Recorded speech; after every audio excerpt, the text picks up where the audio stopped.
Thank you and welcome back to the forum. We are now going to start the second panel of the day. This panel deals with environmental protection and sustainable port management. Our first speaker of the day in this panel is Dr. Sandra Whitehouse. Dr. Whitehouse is a marine environmental policy advisor who has worked on initiatives in Rhode Island and at the federal level. She is a former chair of the Rhode Island's Coastal Resources Management Council, and she is currently the team lead for Ocean Conservancy's Coastal and Marine Spatial Planning Program. Sandra, if you do us a favor, thank you. Here's your clicker. Excuse me, but before, I'm sorry, but before I give Sandra the floor, I have to recognize and pay homage to Minister Raul Salazar, alternative representative of the mission of Peru to the OAS, who is seated at the main table and representing the presidency or the chairmanship of the executive committee of the Inter-American Committee of Ports. So in short, the authority of the CIP is represented in the person of Minister Salazar. Thank you, Minister, for coming, and hopefully you will enjoy the forum. With that said, Sandra, please. Thank you. Make sure I have this right. Thank you. It's great to see a few familiar faces here. I actually came to learn a bit about this sector. I'm a benthic ecologist by training, which is a marine biologist who studies the critters that live in the mud, which got me to working on a number of dredging projects, dredge material management, which got me to work on a port expansion project in Rhode Island, which got me to work with the shipping and port sectors. So I've come at this issue in a little bit of a roundabout way, but I'm very happy to be here to learn more about it today.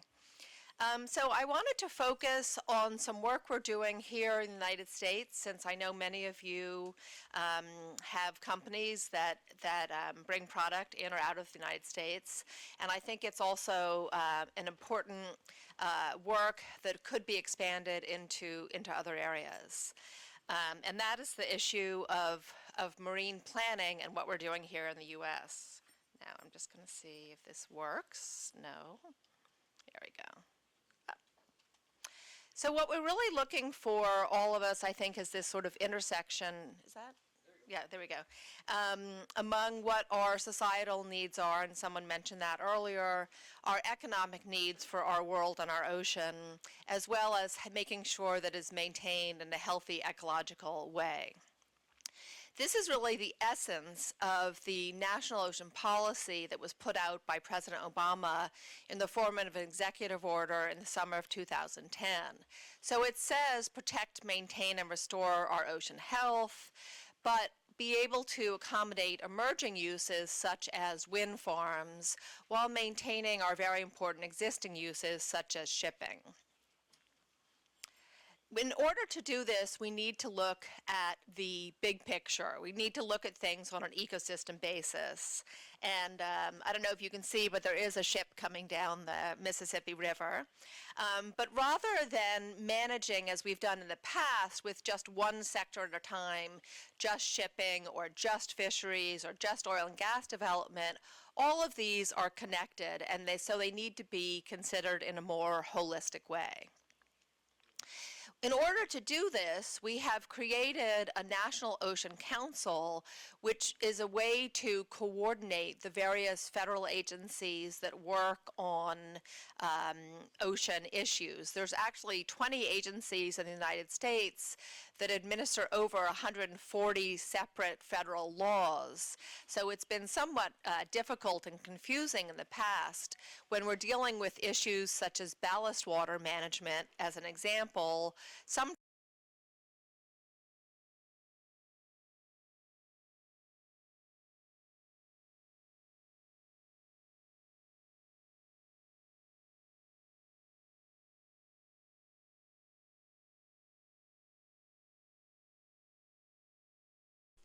is actually, this work from President Obama is actually not brand new. President Bush had put out the U.S. Ocean Commission report in 2004, which was actually quite similar in terms of directing people to coordinate their work and work on a ecosystem basis. The new piece of it is what we call a framework for coastal and marine spatial planning. And it's important to recognize that this is just a tool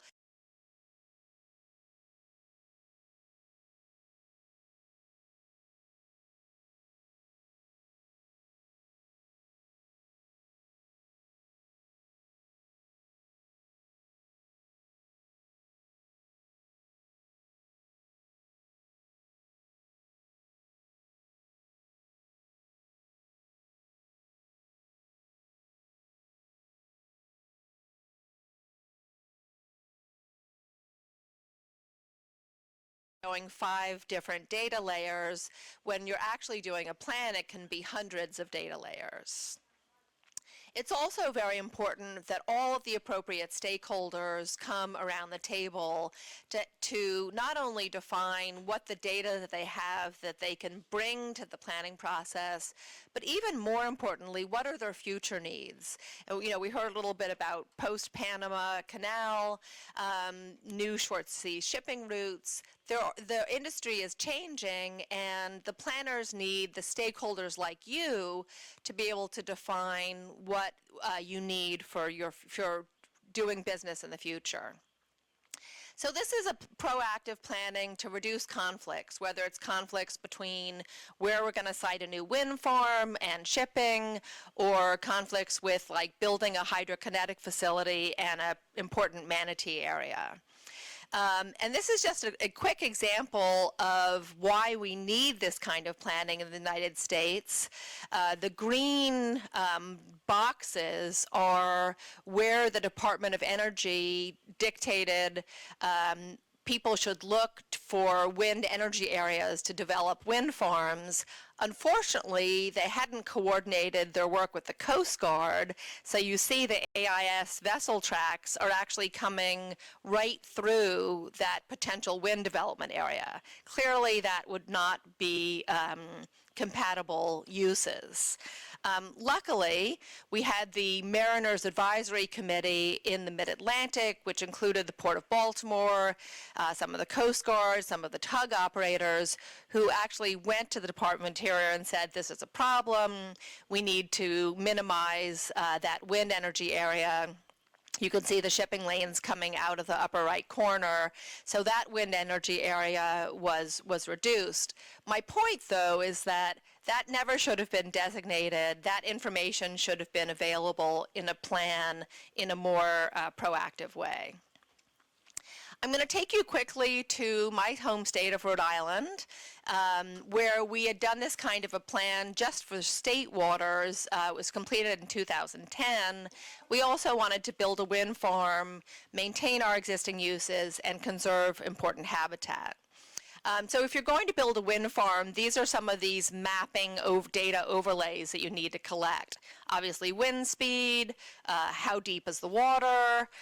We have a lot of big boulder fields in offshore, in Rhode Island waters. You can't drive a wind piling into a boulder field. We have important habitats like diving duck habitat. We have fixed gear fishing, which is lobster pots. We have trawling. We have a lot of recreational fishing. Even if you just overlay the fishing layers, it looks like it's already completely taken up. That's why trade-offs and decisions need to be made. We have a lot of ship traffic. 90% of our petroleum products come into the state via ship. And then we also have we have ferry routes. Sorry, it's a little bit hard to read these. We have some important dredge material disposal sites. We have, because we had a large Navy presence in World War II, we have some areas where there are unexploded ordnances. You don't want to be driving a wind turbine piling into an area where there might be an unexploded bomb, obviously. And the result of the plan was that we designated this small area for a renewable energy zone for wind farms to be sited. But also we designated the navigation areas as areas of particular concern. That means that nothing else can happen in those areas that would be detrimental to the ship traffic and navigation, because it was recognized as such an important part of our economy. So now this kind of work has been dictated to be done on the federal level. There's 9 different planning regions designated around the country. There's 2 regions where this work is being done throughout the EEZ, so out to 200 miles. That's the Northeast as well as the Mid-Atlantic. The Southeast is also looking like it's going to begin soon. And just to give you a quick thumbnail, the Northeast was launched in 2012. They have set up a data portal where you can go and start looking at all these different data layers, the maps. I'm just going to show you a few quickly. So they've mapped navigation routes. You can overlay wind energy lease sites. You can overlay recreational boating activity. Again, you can start building up the database so you can make decisions for the future. The Mid-Atlantic was launched more recently in 2013. They also have a data portal. Some of the data overlays tug and tow vessel traffic, submarine cables, mostly going to Europe carrying information, wind lease areas, cold water corals. So again, building up these data layers. We know that there's a lot of changes coming to the maritime industry. We heard about expansion of the Panama Canal. That's going to require a lot more dredging for ports. Disposal areas are going to need to be identified. There's potentially, if there are going to be these hubs, more short sea shipping will be required. We know there's shipping routes opening up in new areas like the Arctic. So I really firmly believe if we're going to accommodate all these changes and maintain a vibrant maritime industry, as well as our other economic uses and our environmental health, that this kind of smart ocean planning is a good tool to use. Thank you.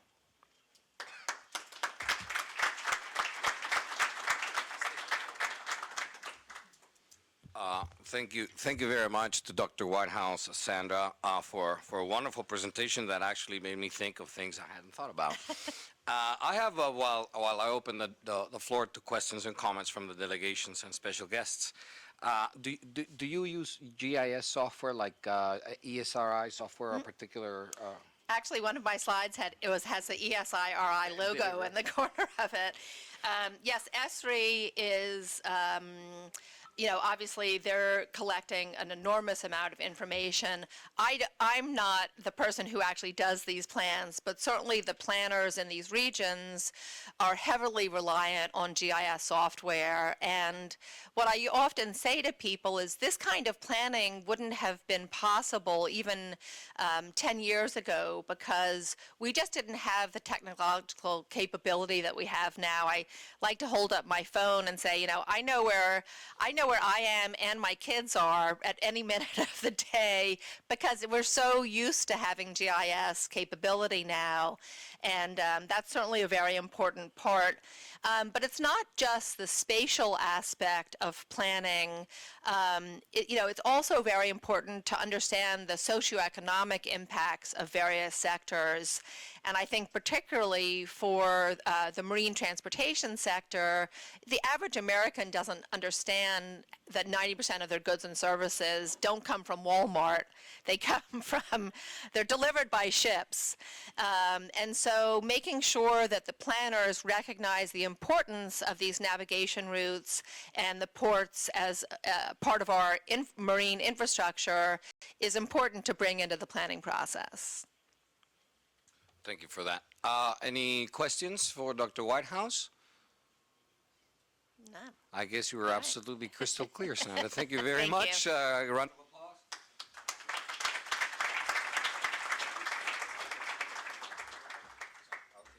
I'll take the spot of the next speaker, and we'll just rotate at the table. Again, thank you very much to Sandra for that presentation that again called my attention to things that we had not previously considered. We'll be calling you later next week, Sandra. Uh, all right. Well, now I'd like to introduce our next speaker, Paul Haltis, founding president and CEO of the World Ocean Council. This is an international business leadership alliance on corporate ocean responsibility, which is an interesting take on the social responsibility. The World Ocean Council brings together oil, gas, shipping, fishery, aquaculture, tourism, offshore renewables, and other ocean industries, creating an unprecedented ocean business community and private sector leadership in addressing shared marine sustainability challenges. Mr. Haltons has worked in over 30 countries with companies, communities, industry associations, UN agencies, international non-governmental organizations, and other foundations, and he has held senior positions at the United Nations Environment Program and international environmental organizations, including serving as a deputy director to the IUCN Global Marine Program. Paul, if I could trouble you. Thank you. And you got your clicker right there. Yep. Awesome. Then I'm going to take this away from you. Thank you, sir. Thank you, Jorge, and really appreciate the opportunity to be here with all of you this morning. We've had, with the World Ocean Council, growth over the last few years since it's been established, an increasing number of companies from around the world, including in the Latin America, Caribbean region, getting involved in our work. And so what I'd like to do, and what I was asked to do, is give you a sense of what's going on with this industry leadership and collaboration, and a few specific areas that are particularly relevant to port development and environmental issues associated with ports. We get the right one? There we go.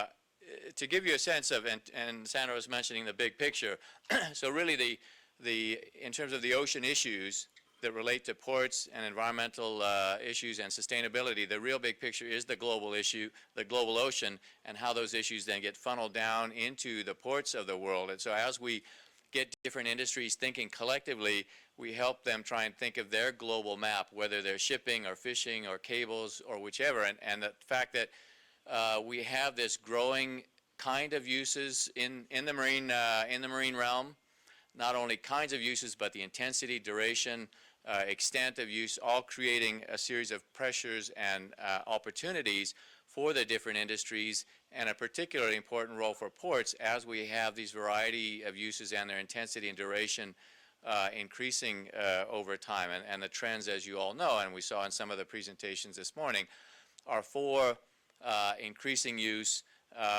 and the increasing importance in the role of ports. At the same time, all of these uses are creating a global marine environment that's suffering from a series of impacts that, when you put the cumulative picture together, as people, the science community is starting to do, you get this important view that all of the ocean is impacted to some degree or another. And if you zero down to your country, this kind of level of impact will be playing out and developing as well to some extent. The challenge then for this diverse ocean business community, shipping, fishing, oil and gas, etc., all of whom depend on the ports in your countries to one degree or another, the challenge is, how do they deal with this complex situation? They, as businesses, are interested in continuing to have the access, the legal access, the social license to do the business that we all as society want them to do, provide marine transport, food, energy, renewable energy, hydrocarbons, etc. So this has really created a difficult situation where these critical issues, though, that are affecting social license and access, the ability to continue with their work for these companies, many of these issues are cross-cutting. They're cumulative. They're not just about shipping. They're not just about oil and gas. Many of them are multidimensional. So that their commitment, their work, their efforts to address these environment and sustainability issues requires cross-sectoral collaboration, working across the different industry sectors, working as a collective ocean business community with governments, with the environment community, with the science community, and others. The problem has been that there hasn't been a structure or a process to get different sectors working together. People are usually operating in their silos of, they're in oil and gas, they're in cruise shipping, they're in other forms of shipping, aquaculture, etc. So this has led to the formation of the World Ocean Council, a business leadership alliance. And as Jorge was saying, corporate ocean responsibility is the tagline that's emerged from this. The need and the opportunity that the business community that operates in the marine environment, depends on ocean space and resources, could and should be working together across the sectors to develop and move forward in addressing the sustainability challenges and the economic and blue economy opportunities that are important to society, to industry, and to governments. So we've got this growing group of over 70 companies from across the sectors coming together under this common goal, as you can see here, about working towards a shared effort on a healthy and productive ocean and responsible and sustainable development. So it's about business, economic growth and development, but also addressing the sustainability issues and challenges. And fundamental here at the bottom, you can see better on the other screen there, is these business values of access, social license, stability and predictability. These are core business values that are becoming important to develop and deliver in the marine space. So we've got this, as I say, this growing number of companies from around the world, from biggest companies on the planet to many medium and small enterprises across these diverse sectors that operate in the marine environment. And there's certainly more information on this. There's a brochure that's been handed around to the head table here to all the country delegations and information online. But what I wanted to focus on was a couple of the priority areas from this work of this growing leadership alliance of companies. And not all of these. This is to give you an overview of the kinds of programs that we have going on in terms of policy and governance, marine spatial planning, the sorts of things that Sandra was outlining, to make sure we've got the business community involved there, but particularly on port reception facilities, on developing excuse me, regional approaches to engaging industry leadership and collaboration, and to addressing sea level rise and extreme events and their impacts on ports and coastal infrastructure. So to spend a couple of minutes on each of these, in particular, I wanted to emphasize our developing program and working group on port reception facilities. And that is something particularly important to the Latin America, Caribbean region, particularly the wider Caribbean.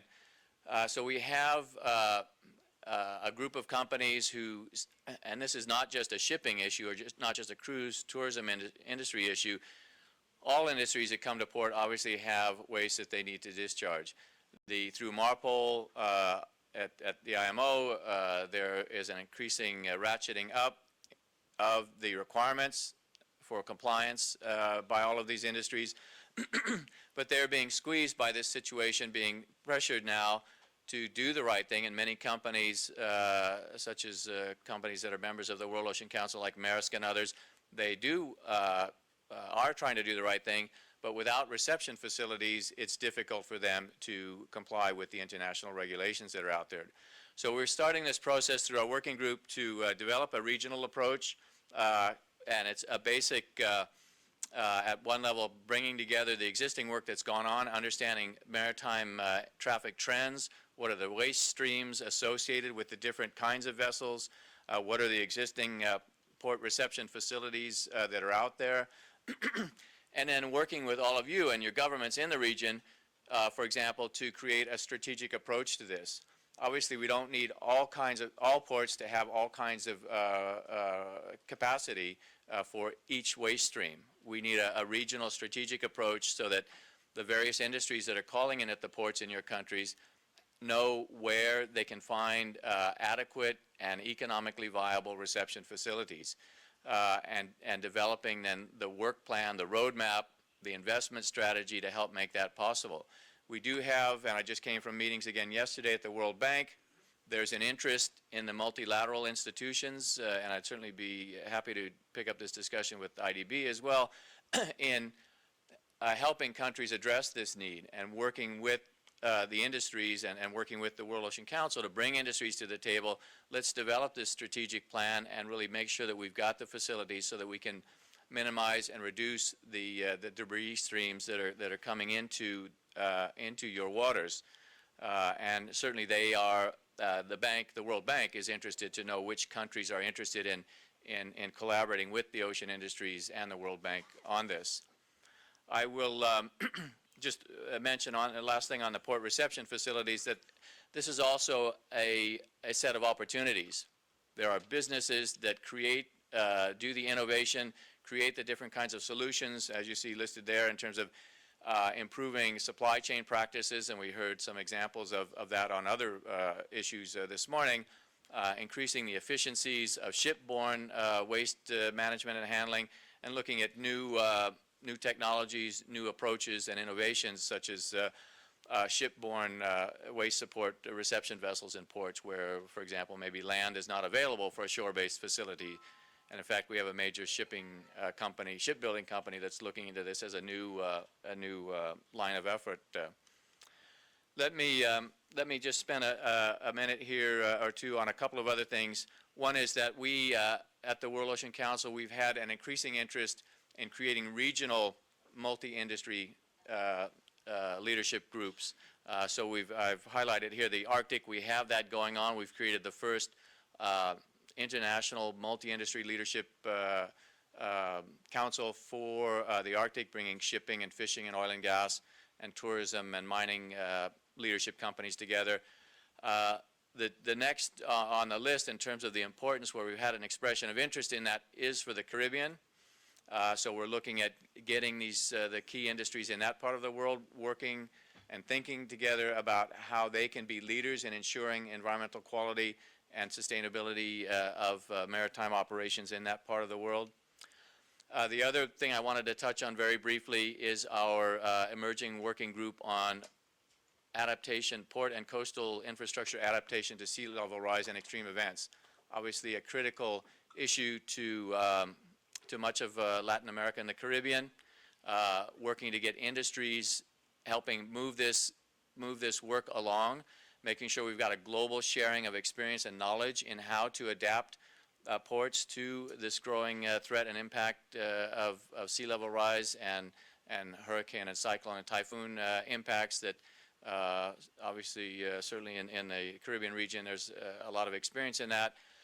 The economic downside of the loss of port operations, the loss of jobs, the loss of core services such as fuel to communities and governments, to make sure we are minimizing those impacts as best possible by getting the economic players to help push this agenda along, because they certainly have a very strong interest in ensuring that those impacts are understood and prepared for and minimized as much as possible. And very last excuse me, slide to mention that one of the events in terms of ocean policy and marine planning that we have coming up in New York is to work to get the industries together focused on the kinds of international policy and governance developments regarding oceans and also marine spatial planning developments and how to ensure that we've got a global industry, an informed industry at a global scale and at a national scale, and certainly the key industries in some of your countries may be interested in that, as well as key government agencies.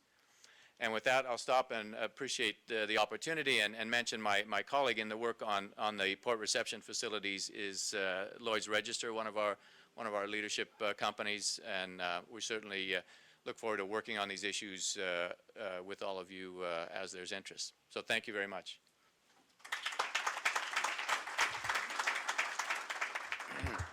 Thank you very much, Paul, again for that enlightening presentation. And I actually met Ginger with David some time ago in the Miami IMO seminar. That's right. We got to follow up with that.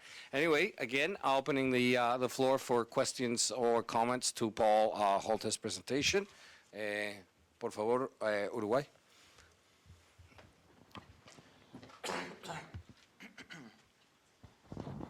Ricardo Vallejo, de la Administración General de Puertos de Uruguay.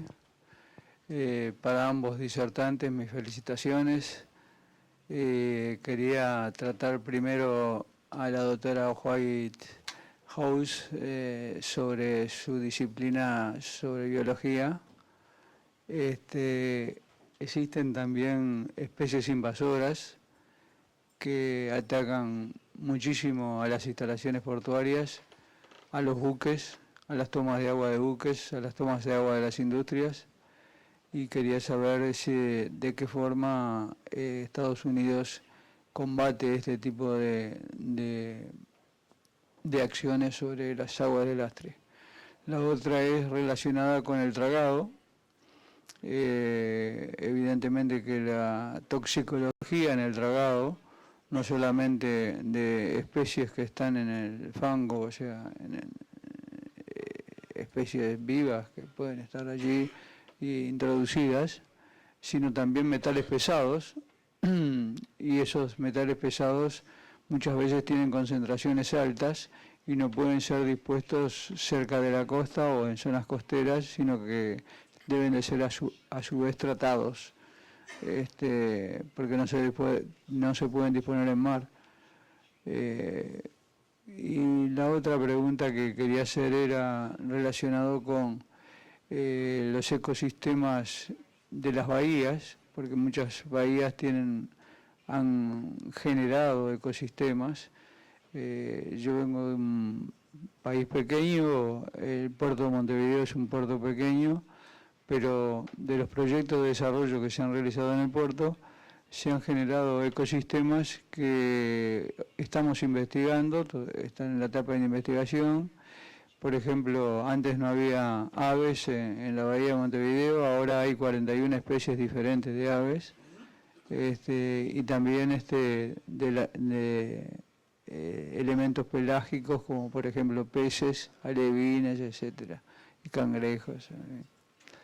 Esa era mi pequeña pregunta. En cuanto a las instalaciones que habló el segundo expositor, no recuerdo su nombre, quisiera hablarle en el sentido, hacerle una pregunta en el sentido de, él hablaba de que muchos buques atracan en offshore, ¿no? Y estos buques traen los residuos a la ciudad o a los puertos. Y, por ejemplo, las aguas de Sentina, que normalmente, o slash water, que traen al puerto, es difícil de identificar de cuántos buques o de qué categoría de peligrosidad puede tener ese producto para poderlo tratar en el puerto, o si no estaríamos violando el Congreso Basilea, el Convenio Basilea. Gracias. Bueno, hablar un poco español, but I lost a bit of the thread there, so I don't know if you... Okay. Thing about the bay, Yeah. and then the thing about the ships coming in and getting rid of the waste in a particular port or city. Is there a way to identify and follow up on invasive species or whatever the different ships come? Yeah. Yeah, and so I'll focus particularly on the invasive species aspects of that I was following most, and that I didn't go into that piece of our work, but we do have a working group on biofouling and the transfer of invasive species, particularly then to focus on the role of different kinds of vessels that are potentially transporting invasive species into port areas. The reason we're focusing on that aspect of invasive species and the maritime transport industry is because it's very much a multi-industry situation. It's not just about shipping, it's fishing vessels, it's oil rigs, it's dredging equipment, all kinds of sectors are involved in being a part of that transport of invasive species, potentially through biofouling, and looking at the global multi-industry R&D, research and development of solutions that could and should be taking place. And so that working group, that effort is just beginning to get going. There's a lot of work that has gone on in different sectors on biofouling and invasive species that this builds on.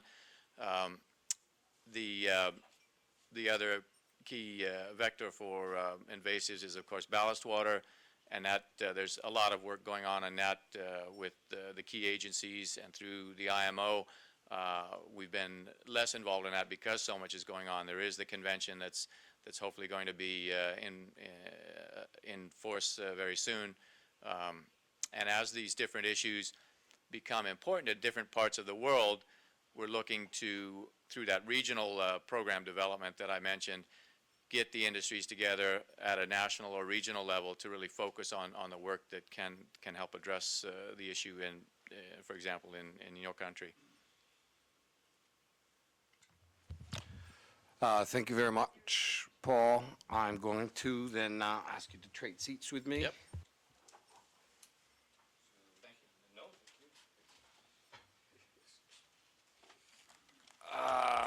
Again, thank you very much. I guess that it is evident for everybody that the issue of environment and environmental protection is not only a priority of the CIP, but it is also a cross-cutting issue that touches pretty much every aspect of port and maritime development. So it is one of the priorities of the CIP, and it is something I have close to my heart. And again, I want to thank the panelists so far. And let me introduce to you the last panelist for this morning session. After this, we'll be breaking for lunch. And I'll take a minute to give a few announcements there. We'll be back at 2:15, I believe, or 1:15. I'm not sure. I don't have a schedule here. There we go. Thank you. All right, so we should be back here at 2 p.m. to start the protection and security panel in the afternoon. For those of us, or for those of you who are not locals, there are several places where you guys we can find lunch on F Street. There's several places within walking distance. Any of the staff of the CIP would be happy to direct you depending on your mood, whether it's pizza or Chinese or whatever you want. We have it around. For those who are interested in the soccer matches, we have an 80-inch screen television in the lower level, at the TL level in the elevators, and they show all the matches there. So if you want to stop by and check score, just go down to the T level. Thank you. All right. I'll introduce now Captain David Condino, master mariner with over 20 years of seagoing experience. He's attended a university in Connecticut and then in Glasgow Nautical College, received his UKCEC. He holds a Bachelor of Science in Environmental Management from the University of Maryland and postgraduate coursework in Maritime Law at London Metropolitan University. He is his present position as a maritime transportation specialist at the U.S. Coast Guard headquartered in Washington, D.C. Captain Condino represents the Coast Guard on regulatory, policy, and program matters relating to environmental marine protection. From 2007 to 2009, he chaired the IMO Subcommittee Correspondence Group on Port Reception Facilities, which Paul was just talking about, and since 2009, he has chaired the ISO Working Group, developing international standards for management of wastes from ship. He's authored several papers and presentations, and in addition to that, he is also a very good friend. So, David, if you do us a favor. Thank you. And you have your clicker right there. Yes, indeed, sir. Well, good morning, everyone. Buenos días, mis amigos y colleagues. I am very pleased to be here, and I say friends and colleagues because there are many of you in the audience today, and in the delegations that are here. I've met some of you before, and I've met, as Jorge just mentioned, we've had these meetings before. We've talked about many issues. Today, I am very pleased, especially with the panel that I am on. And when Jorge called me, I think I called him back about 7:30 in the morning as soon as I got the email, and he said, I'm just getting in the car to, I don't know, maybe he just got out of the shower. But I said, only one word, I won't keep you. Yes, of course. And the reason is, when I saw the schedule, I noticed, and I'm going to talk a little bit about this because it's one of the most important things, and I think it's one of the successes, because that was the theme, I think, at least one of the theme here. What are the successes that we can point to? All of this hard work, and I know all of you, my friends and my colleagues out here, there's a lot of hard work that's involved with this. This issue of how to protect the environment, and that is mainly my job. I do work for the Coast Guard. And the Coast Guard has some missions. Where's my pointer here? The Coast Guard has some missions: safety, security, navigation hazards. But one of them is, and always has been, from the start. It's been, since 1790, protecting the marine environment. So my job is in that area, and it is especially to do with how to do that at our ports and terminals. So that's where we're going to go. But going back to what I started to say before, those connections are one of the most important parts, and they're one of them. On this panel today, we have Dr. Whitehouse representing the NGO community and the Ocean Conservancy. Very, very important to bring that as a stakeholder in, because obviously representing those kinds of issues, and most importantly on the environmental side, but how to affect those issues. Paul Holthus, whom I've known, and we've been on panels now for at least 5 years around the world working on issues, and Paul has put together a consortium of industry. Industry is a very, very important stakeholder. And then, of course, myself. I mean, I'm a government regulator, for lack of a better word, but it's in the area of policy, and I think many of you out there are working in the same thing. So we bring together, in terms of the special areas that we're looking at here, and that is the Americas and shipping in the Americas and ports in the Americas. We bring together those components. So everybody has a stake in here. So I'll tell you a little bit about those that core mission and how we do it. So the Coast Guard is involved. We want to promote obviously safety and environmental stewardship. That's a core mission. 1790, been around forever. We want to encourage pollution, prevention, policy. Internationally, we're going to talk about these nationally and locally. Congress has tasked the Coast Guard to perform all of these functions, but we don't do it in a vacuum. Connections, remember that. Those are key. That's why we're here. We need to encourage, obviously, best practice methodology and use of technology and working with industry and our international trading partners. The Coast Guard sends me all over the world to work on with ISO standards for waste management, managing waste from ships, keeping the oceans clean, environmental protection. And then the Coast Guard has to enforce the policies. Call up the Commandant of the Coast Guard and tell him that you saw somebody saw somebody in a port. I know that there are ship owner and operators out here, good friends of mine and colleagues. If they have a ship that's going to a port, I'm going to talk about it in a minute. There are some things that have to be enforced, and we're going to talk about MARPOL, that Convention for the Prevention of Pollution. There's another thing that the Coast Guard wants to do, and although it's not written into the statutes, but one of the things that the U.S. Coast Guard does, and one of the things that very likely you, port operators and maritime authorities in all of your countries, we need to keep shipping on the move. We've heard a couple of presentations this morning. Somebody said a figure of 80%. I think it's higher than that. 90+% I've heard of the goods move around the world on ships. Certainly that is between and the inter-American commerce.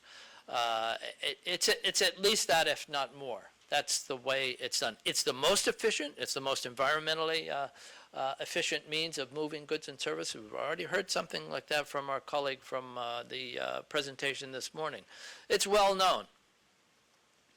And we need to do that better. We need to find ways to do that. How are we doing that? We're doing that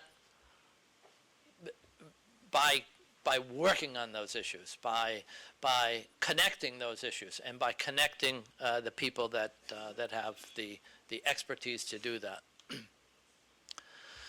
So where to start? Protecting the marine environment. How are we going to get started on these things? Sustainable oceans are not going to be sustainable if they're not clean. We do not have clean oceans now. I'm here to tell you, although I'm not a scientist, but I know that Dr. Whitehouse will back me up on this. We do not have clean oceans. We're getting a little bit better at it, but we have a lot of work to go before we get back to anywhere near what we, and that's everyone, but especially when scientists will tell us, okay, we've gotten to a sustainable level. We're working on those issues. The U.S. government and the administration is aware of this. Certainly, the leadership in the Coast Guard is very aware of this because part of that is our job, our core mission. So we have to start with clean oceans before we really get to an area where we can say sustainability. We have to work on that. It's going to take some leadership. And again, locally, nationally, and internationally. The U.S. Coast Guard is one of the leaders there, and I'll talk about that in a minute. I mentioned connections. Making those connections for enhancing the stewardship opportunities that we have. This is one of the best examples that I have had in the 10 years or so that I have been working with the Coast Guard on these issues, and specifically on some of the issues that have already been mentioned here. But these connections are important, and I have connected with at least half of you out there, if not more, and we continue to work on those, and there are many more. And then we'll talk a little bit about how are we measuring those successes. Do we measure it by the year, by the decade, and we'll look at some of those processes. But we do need to measure those successes, and we need to talk about them, how we can enhance what we learn from those successes, and how we can make it work. Make it work and make progress through, and this involves outreach, it involves education, and we're going to hear about some of that. I think that we've already mentioned that NMEPA is going to be here. These are the kinds of connections that we make, and these are the kinds that we all have to work on. So, as we mentioned, sustainable oceans start with clean oceans. And where does that start? When we have something like IMO's Marine Environment Protection Committee, which began in 1973, one of the first questions was, all right, you don't want us to put it in the water, what do we do with it? And we're going to get to the key factor about that immediately. There are lots of regulations in MARPOL. That's the Convention for the Prevention of Pollution from Ships. I think that everybody knows about that. We all know about the IMO. In fact, some of you may be on delegations and or have worked with the delegations. I have, and at the Coast Guard, and in fact, the Coast Guard heads that delegation for the United States for the Department of State. So there are numerous regulations in MARPOL for ships. Ships have to do all kinds of things. I think my friend Captain Chopra out there knows about all of those, and we have discussed those. There are so many regulations that a ship's master, and I know Captain Chopra is, and I've been out there too in my career, lots of paperwork. Well, for ports, which is why we're here today, there's one really important regulation in MARPOL. The government of each party to MARPOL, and I think almost every delegation here certainly is party to MARPOL, and that one important thing for the port is that each party to MARPOL has to ensure the provision of reception of ship-generated residues. That's the actual language. What does it mean? Take the garbage from ships. before a few years ago when I started, and we'll start look at some timelines here. Before a few years ago, it used to be the IMO thought, well, we deal with shipping.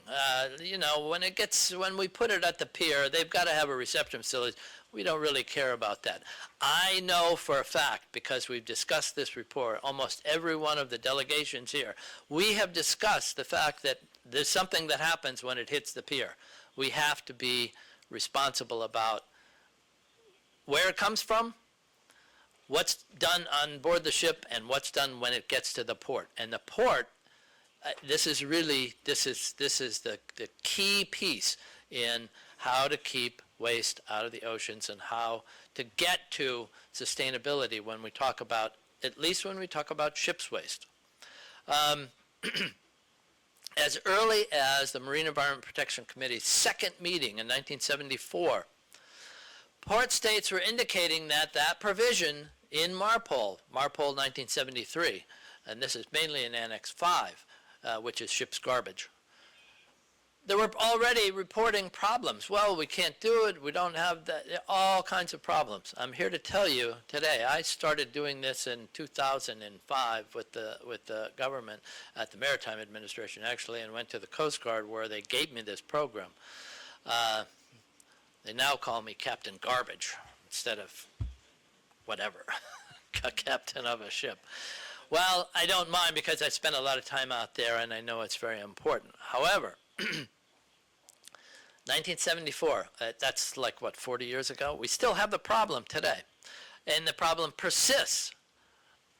Are we making progress? I think that we are. Let's see what we're doing here. So we talked about leadership, and we talked about locally, nationally, and internationally.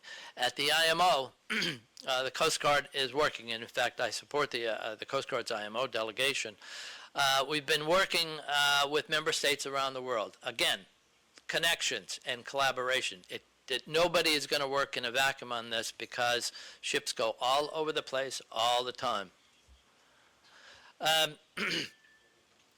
So, again, internationally, implementing national legislation. Congress tasked the Coast Guard specifically, or the Secretary of the department within which the Coast Guard works. It happens to be Department of Homeland Security right now. The Act to Prevent Pollution from Ships. That's MARPOL in the U.S. And we need to partner with our national stakeholders, of course.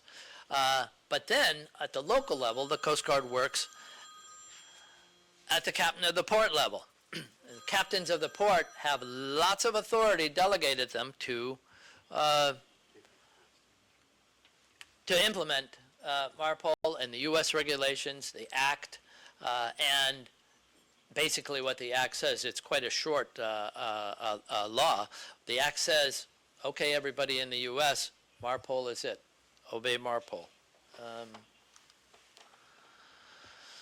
So we talked about implementing. I want to talk a little bit about implementing MARPOL. I'm not going to go through the whole list here, but you can see it spans from 1975 when a working group was established on port reception facilities. Why do we keep coming back to port reception facilities? Clearly, this is the key factor here. Ports are the key factor. If ships can't put it in the ocean, it's got to go to a port. This is, I can't stress this enough. So by 1978, a new protocol, 1983, you can see the history, you can see the development here. It's not until the 2000, the year 2000, when finally we had some especially for ports, some guidance, and the guidance came from IMO, but there was still more work to be done.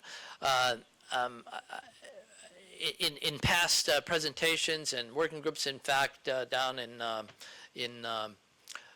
Panama a few years ago, we gave a whole presentation on what was then, for example, in 2009, the coming online of the the Global Integrated Shipping Information System. All of this was designed, but it took years to get there, which is why. At the national level, by the 1980s, the United States had ratified MARPOL, but it wasn't until the early 1990s, for example, when APS and U.S. regulations were finally in place. This is part of the job that I do, and I know for all of you delegations out there, when you're trying to implement a regulation from, say, an international convention, the only way it gets enforced is if you make your own national legislation. So that's part of the job, and that's a difficult job. So by 2004, the U.S., in accordance with APS, we started publishing the data on ports and port reception facilities. But you can see the timeline here, 74 to 2004, 30 years it takes to get these things moving. Well, we're making progress. We finally went electronic by 2008. At the local level, again, it was still in the 1990s with the authorities there that guidance that the U.S. Coast Guard was putting out guidance on the very specific things for the captain of the ports and how to regulate and how to, and especially with the authority to enforce MARPOL, as it is written into APS, and the language is very close, but also to institute a program that's called the Certificate of Adequacy Program. In other presentations, and adequacy is something we talked about, that MEPC 2. Adequacy was an issue. Then it remains an issue. Connections. This is really the heart of what I'm in, and this meeting is sort of this is how it all connects. I was asked at a meeting in Marseille in 2008, as representing the United States at this meeting, and it was a meeting on ports and port waste reception and management of port waste. I was asked, well, okay, Coast Guard, I mean, who's responsible for this? Who owns this issue? And I looked around the world, around the room, and I looked around the room, and we could look around the world. Every single person in this room and everybody is responsible for this. It starts with the individual. That connection led to other connections. By 2009, at IMO in London, the correspondence group that I chaired and that Jorge mentioned in my background, we finished our work, and part of that work was recommendations for cooperation, a technical cooperation program for member states specifically on the issue of port reception facilities. In 2009, the International Organization for Standardization, known as ISO, started working on international technical standards for both management of ships waste and for port reception facilities. Guidance, real guidance, and accepted guidance. Technical experts from around the world, coming from Asia, coming from all of the countries in the Americas, the United States, and the countries in Northern Europe. So a real set of connections and a real set of opportunities. By 2010, funding was secured. In 2012, we had one of the first PRF seminars, the first of two, and that was in the Mediterranean region. And at the suggestion of the United States, they said we have to have one in the Caribbean region. And as a matter of fact, I invited CIP, CIP's own Jorge, to come down and give this keynote address in Fort Lauderdale last summer. And some of you were there also. And that brings us right here to today. Those connections keep on connecting, and that's very important. So how do we measure those successes? And are there any successes? Well, I'm here to tell you this meeting is part of that success. We learn from these. We cannot do it any other way. If I hadn't been willing to put the work and effort, and if you hadn't been willing to come here and join us, if my colleagues on this panel and the other panels, it's a lot of work to do this, but when we all come together, we actually do get things done, in spite of those long timelines, those decades. But the decades, the years, the months, the hard work that we spend now will be and are for the benefit, economic benefit, for the benefit of those of the oceans, which are they have to be one of our most, if not the most important resource that we have. We have to have sustainable oceans to make everything else work. There's no doubt about that. So here we are.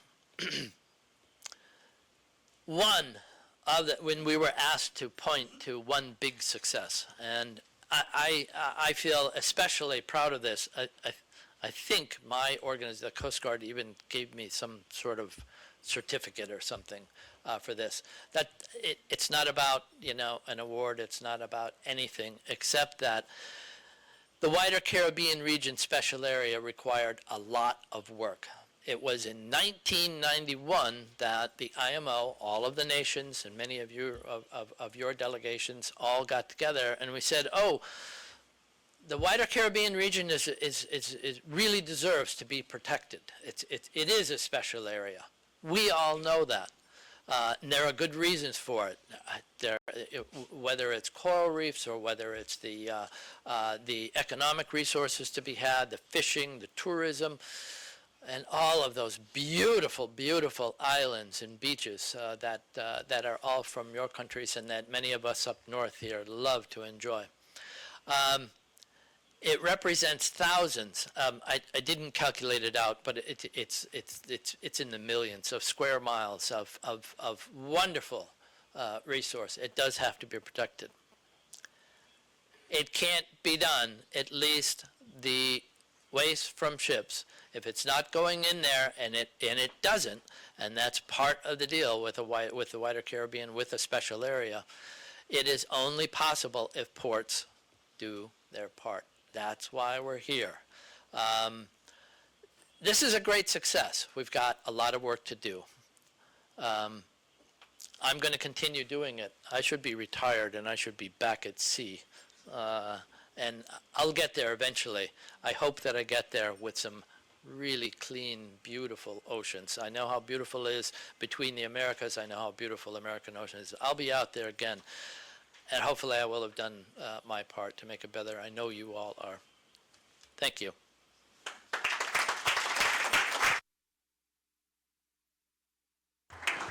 Thank you very much, David. I am sorry that I had to step out from a room for a few seconds, putting out fires. I'm sure you're all familiar with that concept. So thank you again. Please just stay at the podium. I don't know if the floor has any comments or questions for Captain Condino. Delegation of Panama, and then El Capitan Alarcón back there from the Inter-American Defense Board.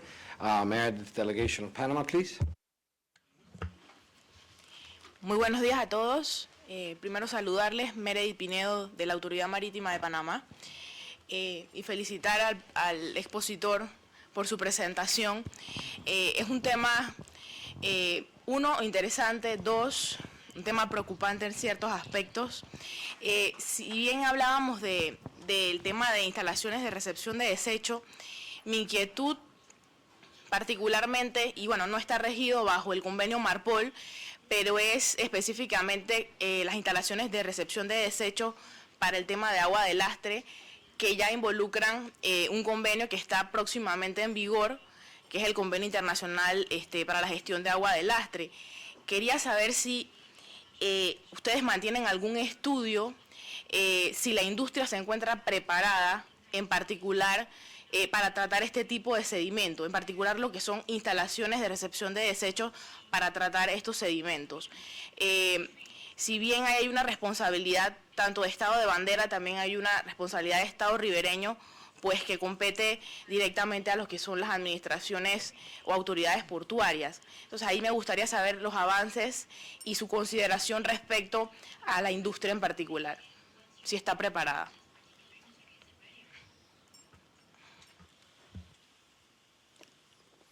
Thank you very much. Great question. I get it every single time. It's an important issue. It does not deal with MARPOL because it's going to be a separate convention, and you already mentioned that. So first point, separate convention. Most of what happened with MARPOL is the same kinds of things. We have to keep those connections. We have to make those connections. We have to work together on that. I don't work on the ballast water convention issues. There are lots of issues. It is being dealt with, obviously, at the IMO level, and it will have to be finalized, put in place. I know that the U.S. is working on it. I also know that industry has stepped up to the plate because I do hear it. I'm not going to speak for industry. And perhaps either one or more of my colleagues and I know that we have expertise in the room to speak to that.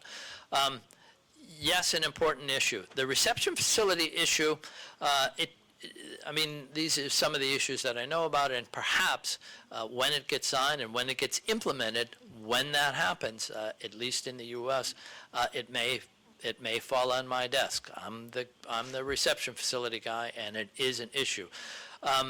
Some of the challenges, obviously, there'll be capacity. There are technical issues with ships. So how it gets worked out is going to depend on the expertise in terms of ship design, how much they can carry, how it is to be functioned, and also the technology that's involved in ballast water treatment systems. There are some out there now, some have to be approved. We're still going to have an issue out there. This is not to mention the invasive species issue. Which is, that's clearly a whole separate issue, but very closely tied with this. We have the tools to work on that, and I think my colleagues on the panel here have looked at some of those issues. There's a lot of work to be done in that area. The first thing that has to be done, obviously, is that we have to finalize that. All of us, all of the countries at IMO, all of the delegations have got to finalize that. And I'm not aware of I don't know what the exact status with the U.S. is, but that's something that the State Department clearly handles. So I don't think I answered your question very well, but therein lies there are the challenges, and it's a big one. Thank you. Thank you. Podemos prestarle el micrófono al capitán. Ah, ya lo tienes. Te presentas, capitán. Gracias. Buenas tardes, capitán Javier Antunes, Junta Interamericana de Defensa. Para el doctor Condino y la doctora Whitehouse, el día de ayer hubo un anuncio por parte del gobierno de Estados Unidos referente a proteger áreas del Pacífico Central, si no me equivoco.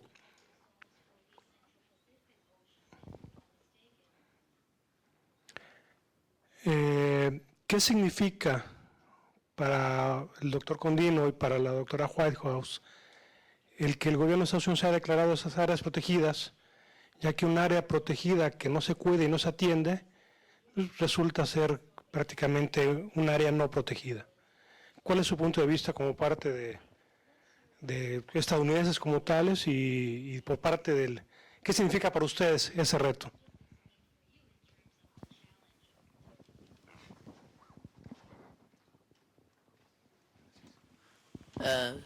Scusi, Captain. Repete the specific area that we want to talk about here. Por favor. Si no me equivoco, es el Pacífico Central, el área de Hawái, en islas donde tienen ustedes presencia. Yeah. No estoy seguro específicamente de la ubicación geográfica, pero es fuera de Estados Unidos continentales.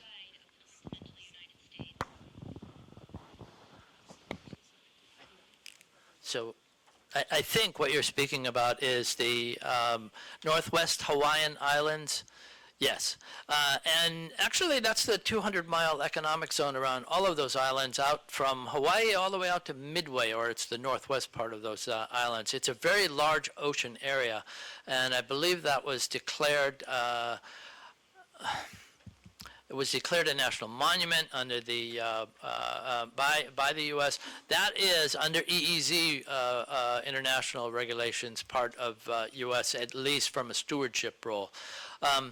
I know that the Coast Guard does, it takes the protections very seriously out there. The Coast Guard, our Honolulu, we have assets in Honolulu that do overflights for fisheries protection overflights. They also monitor in conjunction with those statutory rules, and these are overflights with C-130 aircraft, overflights with trained observers. They work in conjunction with NOAA observers on fisheries, fisheries protection under existing statutory regulations. They also look for marine debris that can be spotted, identified, and other violations of international and our own national laws. I'll let Dr. Whitehouse continue. Thank you for that question. I've actually been at the Our Oceans State Department conference for the last 2 days, where there were some announcements from our administration about expanding protection of some of the Pacific Islands. And certainly the issue of enforcement capacity, it was one that was discussed, which basically requires resources. There was a gentleman from a small Pacific island who said, you know, their total population is 110,000. They have 1 million square miles of area that's under protection, and they have 2 boats. So certainly that is not adequate, and somehow, you know, that small island nation may not have the capacity to buy more boats and hire more people, but somehow the international community needs to come together and make sure that countries that are progressive and creating marine protected areas have the capacity to enforce them, because as you're correct, without enforcement capacity, it's a moot point.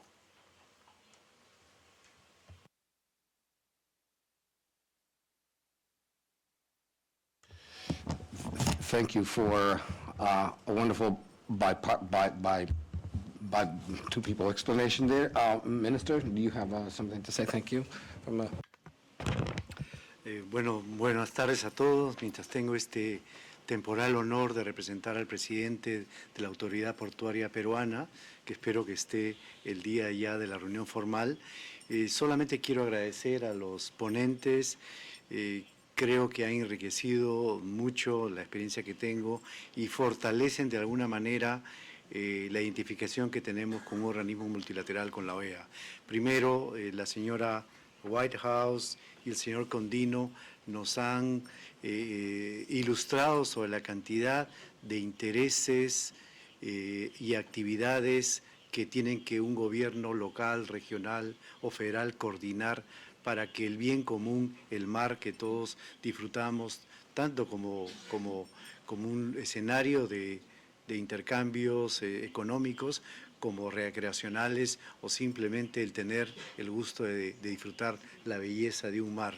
Ellos nos han explicado dentro de cómo arbitra un gobierno estos intereses tan contrapuestos en algunos casos, y la verdad que son tantos que he quedado impresionado. Y en la parte internacional, creo que la propuesta que nos ha hecho el señor Holthus sí nos presentan la figura que no hay ese gran árbitro como hay en un país. Y son los organismos internacionales y el sistema multilateral el que tiene que dar respuestas, por ejemplo, a la sobrepesca que existe fuera de las jurisdicciones nacionales.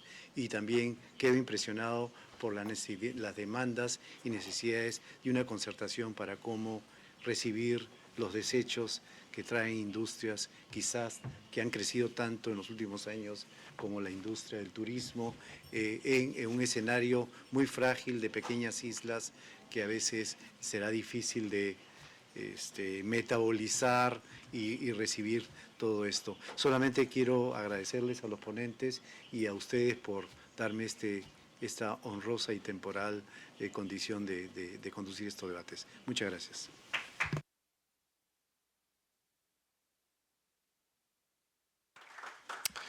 Well, I'll just reiterate what the president said, what the chair said, and thanking our panelists this morning, both the first set in competitiveness, logistics, and innovation, as well as our panel in environmental protection and sustainable port management. Again, there's a free lunch in the sense that you're free to go wherever you want to have it. And there is no free lunch, right? And I'm going to ask everyone to, just because we have a heavy afternoon ahead of us, to see if we can meet here. Instead of at 2 p.m., we can meet at 1:45, so at 1:45, an hour and 20 minutes from now, more or less. So I'll see you here at 13:45. Thank you very much.